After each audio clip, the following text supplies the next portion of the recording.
লালমনিরহাটের 2 নম্বর ওয়ার্ডে 3 নম্বর ওয়ার্ডে সিটি স্কুল মাঠ এইটা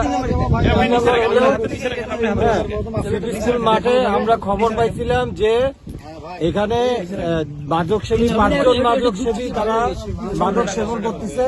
আমরা এখানে আমাদের টিম সবাই আসার পরে আমরা দেখি যে 2 জনকে এখানে পাওয়া যায় মাদক সেবনরত অবস্থায়। তারা আমাদেরকে দেখে মাদক ফেলে দেয়।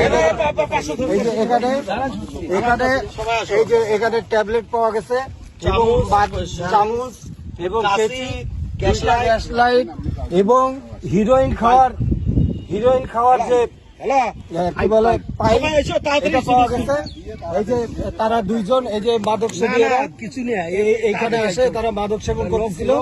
আমাদের কাছে হাতে নাতে ধরা। আমরা আলোকিত লালমনিরহাট আমরা এইটার জন্য আমরা কোনো মাদক বিক্রেতা বা কোনো মাদক সেবীকে কোনো রেহাই নাই। আমরা তাদেরকে হাতে নাতে এখানে আজকে আমরা ধরছি। আমাদের সমাজটাকে তারা শেষ করে দিচ্ছে। এই সমাজকে ঠিক করতে হলে আলোকিত লালমনিরহাটকে সফল করতে হবে। ধন্যবাদ সবাইকে।